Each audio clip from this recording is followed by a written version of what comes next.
What's up, guys? It's KDXK out with K-West. This is Wave Dash. We have a special guest today.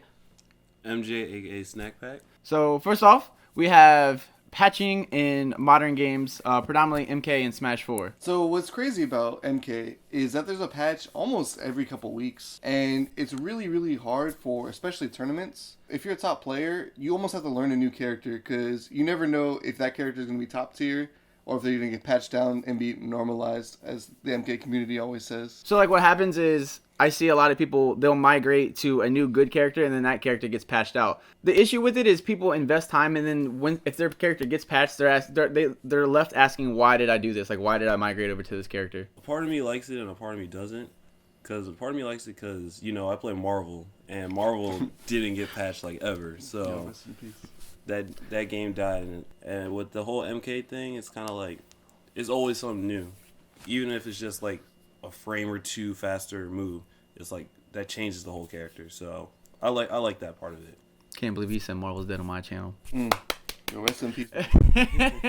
I do see it's a very catch-22 because I do like the idea of it because it does keep the game kind of alive. There's new adaptations you have to get used to. There's new matchups you have to learn. So it's not bad in its entirety, and the concept's not bad, but I guess it's more so, I guess the issue becomes frequency. Like, how often do you do it? Because there should be, in my opinion, a time to adapt. Like, there should be a time that even if something's pretty strong, like, people have gotten around it. There's definitely been games like Marvel and Melee who have had to put up with it, and there needs to be time to let that blossom, that metagame blossom. Yeah, because I think the biggest thing is it hurts character specialists. Like, there's a player named Katana Prime. He's been playing Katana for the beginning and the end of time. And the biggest thing was Katana was considered a low tier when it came out, and then she slowly got a bunch of buffs, and then she became super high tier. And he was finally like, yes, my character's high tier, but since it's NRS, they nerfed him. So the next thing we're going to talk about is actually crowdfunding tournaments. And what crowdfunding means is the tournament organizers ping out every single person that's going to be coming to the tournament or watching it, and it's like, hey, if you guys donate, we'll have different types of exhibitions and things like that. So they'll be like, oh, if you raise $10,000, we'll have a Mango versus Mewtwo King full roster Iron Man. So what it does is it increases the prize pool pretty substantially for players that are actually going, and it also cuts down their costs a little bit, making them able to do more and more tournaments. Dota did it with the International as well, on a bigger scale. So there's a eSports show called eSports Weekly that was bought out by Coke, and they actually talked something similar to this notion, which was how do you do pacing? So for the NFL, right, you have a season and then you have postseason, and for there's no necessarily continuity with inside all of esports. So FGC has a bunch of majors like tennis, you know, your Wimbledons and whatnot, and then obviously League has the LCS. So there's a lot of different ways to interpret how it should be played out. And so one of the issues I ran into or heard about was, so the TI, what happens is it's kind of hard to keep people invested. So there's one big tournament at the end of the year, like this year they had, I think they had 18 million for their prize pool. And it's hard to keep people invested outside of, hey, this is our Super Bowl. I like crowdfunding tournaments as long as it's like definitely spread apart. You know, it can't be like, all right, 1 month this and then 2-3 months later, let's do another one. Like if it's like one at the beginning of the year and one like 3/4 of the way down, then I think it'll work fine. And it gets the viewers and as the people at home involved in it. So puts on a good show in my eyes. Yeah, I think you guys bring up a good point. Like, it's a win-win because people get invested because they're paying for it, so they want to see what they're paying for. And then it also enables them to do different types of things because they have more money to work with and more resources to spend. So yeah, I agree. I think it's a good point. And plus, it's not like everybody has to pay. True, it's right, like true. it's all it is donation. So it's like, all right, you know what? Let me throw 30 cents in here. You know, every little bit counts to make a better show. So there was a big issue where people had to play with DLC, and I know this is kind of random to bring up, but this is one of those things that, like, they're letting you pick, like, you're paying for what you want. It's not something that's mandated, and like you said, since it's voluntary, like, when people spend that much money, like, look how much we actually love this game and we want to see these things happen. So yeah, all around, I think it's a good idea. All right, so the next topic is Street Fighter 4 going to be dead once Street Fighter 5 comes out? Everybody has their different opinions on it. Melee's still alive, even though Brawl was something.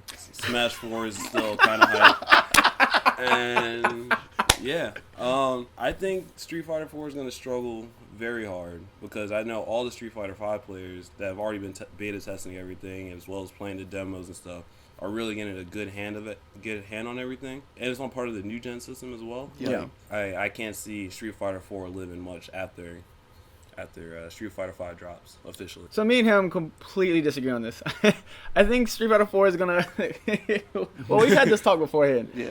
But I'm not sure about its longevity, but I think there's a lot of things that people aren't accounting for. One, it's on the new gen, like he points out, and that's a lot of money to put up just for one game, again, if you're predominantly a fighting game player. So that's a big hurdle in my opinion. And then secondly, Capcom still wants to support Street Fighter 4. Now, whether that's good or bad, that's not my place to say, but there's still a push for it. There's still going to be prize pots for it, not as much as Street Fighter 5, but nonetheless, it's still going to be there. And I even think they're still going to, they're still thinking about releasing content for it. Not like a patch, but, like skins and stuff like that. I'm not sure, but I think it's going to last a little bit longer than people think. I think, because after seeing what happened with every other Capcom game and every other Street Fighter Capcom game, I think it's probably not going to survive very long. I'm sure Capcom will push a little bit of money into it, kind of wean people off of it, but it's the millisecond that SF5 takes off and there's actual money to be made, Capcom's going to drop SF4 like a freaking bad girlfriend. It's done. And I think because they do that with every other game they've ever done too. So I agree, but for a different reason. I don't necessarily think it's Capcom dropping. I think it's the fans that are just like, hey, this is a new game. This is what we need to migrate to. Also, Street Fighter has a new premise to where they're doing it's not, you don't buy the game outright. Like you get certain characters in certain increments. And I feel like even though it's a good system, I like what they're going with. And the league's had a lot of microtransaction success with that. I don't know if the FGC is ready for it. I hope they are. And if it is a success, I'm hoping I'm wrong. This is one thing I hope I'm wrong on. But I just seen it being a little bit more slower than people anticipate. So here at Wave Esports, one of the things we like talking about a lot is the progression of esports and how we will get there. And so we kind of brainstorm a lot and have a think tank of like, how can we make esports better? And we have tons of ideas like award shows, a lot of the Grammys and stuff like that. But you got me saying stuff like that.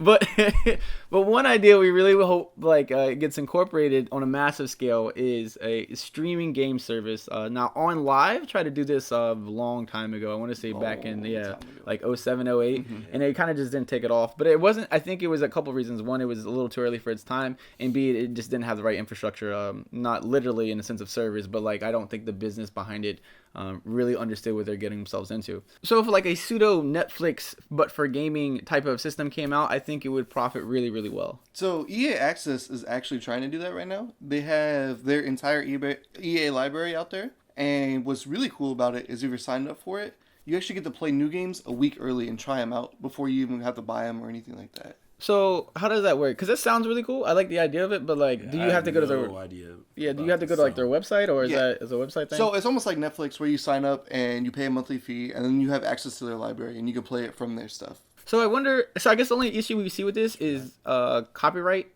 I feel like it's gonna be hard to get every company on board, your big company, like your Capcoms, your Nintendos, and stuff like that.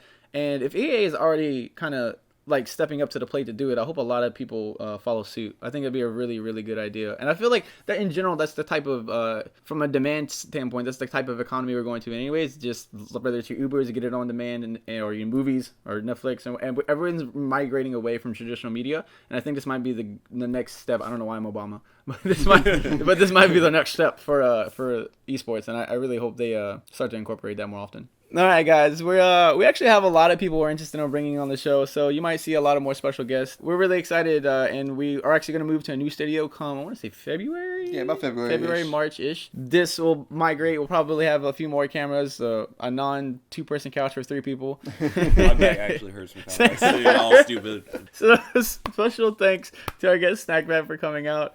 He drove a good bit of time to come out here, come to our studio, so we really appreciate it. Not a problem. Appreciate you guys having me over. It's always fun. Hopefully we won't have him on any future shows. I don't like him. It's because he gets smacked up in Marvel. That's all it is. But outside of that, thanks for tuning in, guys. We'll see you next week. Yeah. Bye. We're all... Thanks for Snackpack coming out. No problem. Rude! What? No! Damn it! No, you were so unprofessional. No. You were the most unprofessional.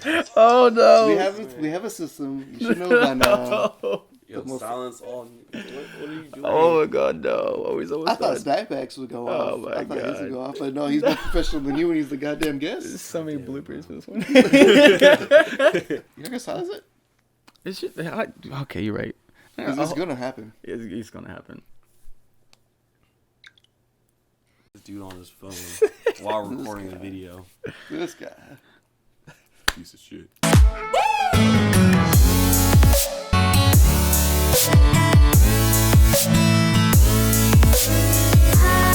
Thank you.